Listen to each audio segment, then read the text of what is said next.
Thank you, Miles, and thank you to Emma and everyone else at the City UK for inviting me to speak here today. It's an enormous privilege to be here, and I just wanted to start off by thanking all the stakeholders in this room who've given me so much support in the last 18 months when I've been Shadow City Minister.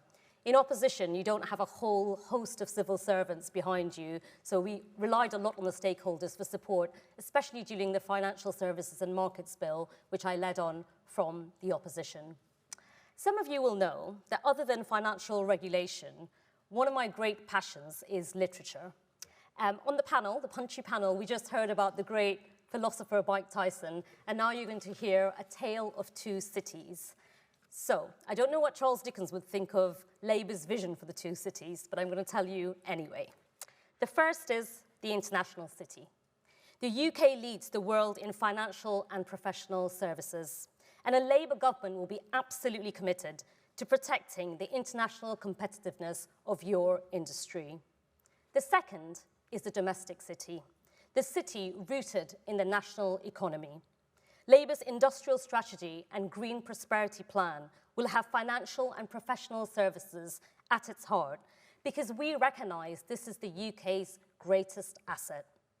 If, like me, you want Britain's economy to remain competitive and grow in the 21st century, and if, like me, you want Britain in the global race to become a global financial green centre and dominate the clean energy industries of the future, then you and I need both cities to thrive. First, let me talk about the international city. The UK is a world-leading global financial centre, a host and venue for financial activity from across the globe. The benefit that this brings to our economy through tax receipts, growth, and well-paid jobs across the country is profound. The financial and professional services industry contribute more than 12% of the UK's total economic output.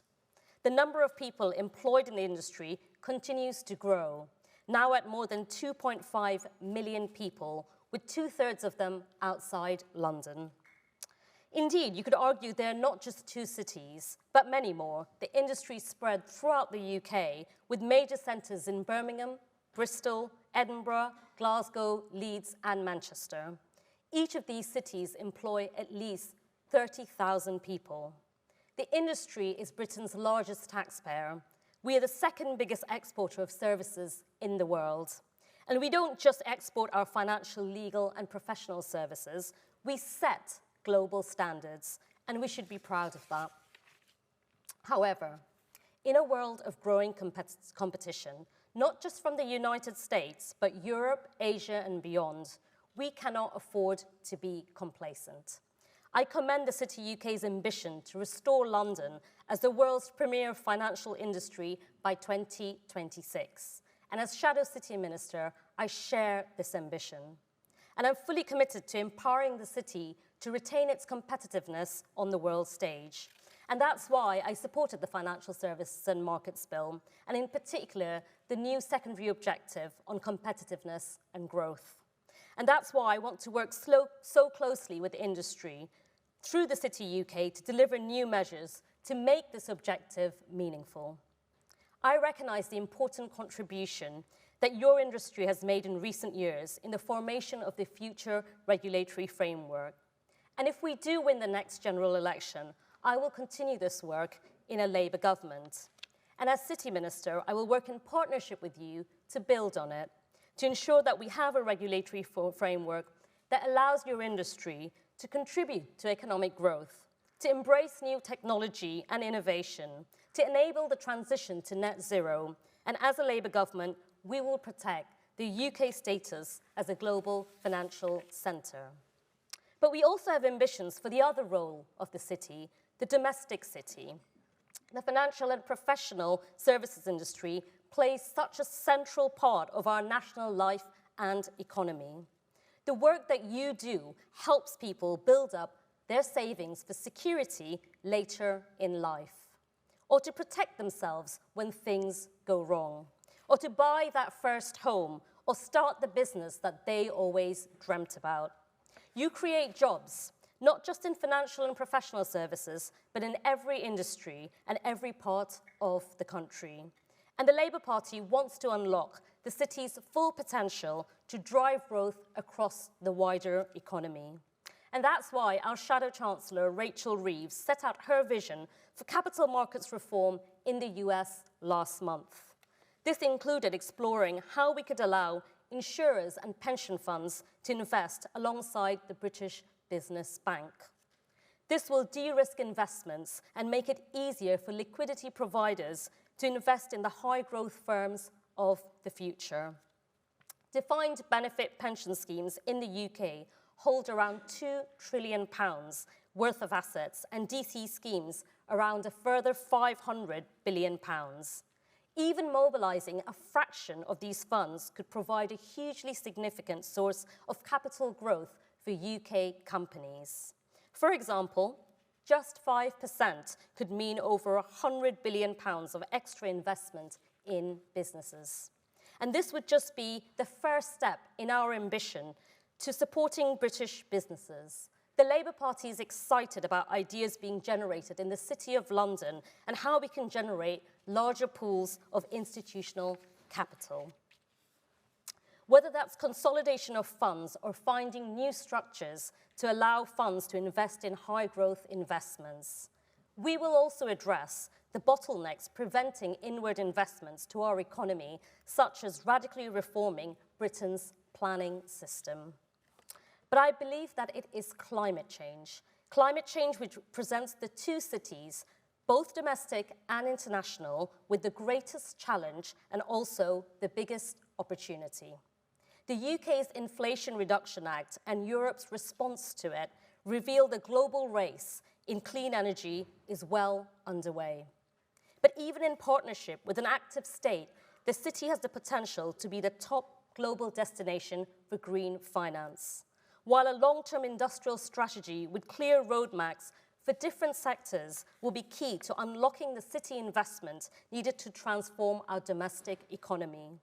That's why the financial and professional services sector will be at the very heart of Labour's industrial strategy and our missions to make Britain a clean energy superpower by 2030 and secure the highest sustained growth in the G7.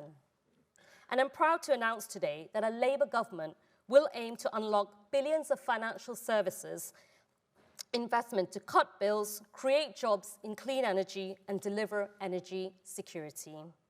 We will achieve this by delivering Solvency II reform to unlock capital in the insurance sector for clean energy industries, and by empowering financial services to invest alongside a Labour government in the jobs and industries of the future through our Green Prosperity Plan.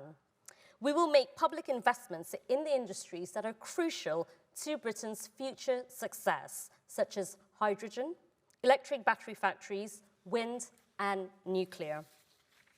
A new national wealth fund will invest in British industries and provide a long-term return for the taxpayer. GB Energy, a new public energy company, will invest in the clean energy sources of today and tomorrow.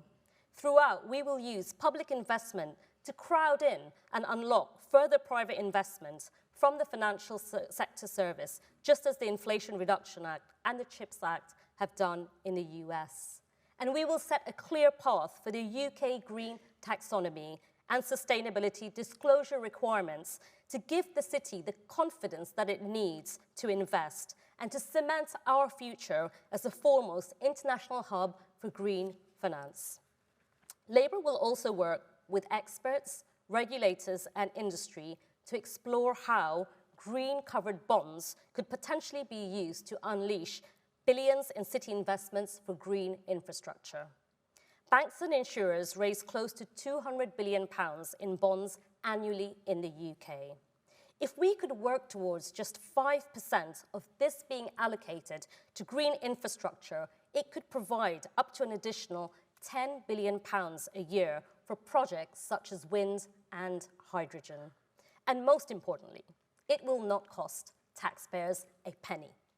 Regulated covered bonds already allow banks to borrow money and lend more cheaply. This is because covered bonds are low risk and could benefit from favourable capital treatment. If covered bonds were appropriate for green assets, it could allow financial services to borrow and lend more cheaply for net zero infrastructure and therefore significantly increase the level of their investments in green projects. The challenges and opportunities facing Britain in the 21st century, whether it's climate change, new technologies, or ensuring that high-growth companies can access the capital that they need, will require a new covenant between government and the financial and professional services industry to ensure that the two cities I mentioned at the start thrive. Working with you, a Labour government will ensure that the UK is the world's top financial destination. In partnership with you, we will transform our national economy, creating jobs across the country in low-carbon industries of the future. So thank you, and I look forward to working with you to build a better Britain in a new Labour government.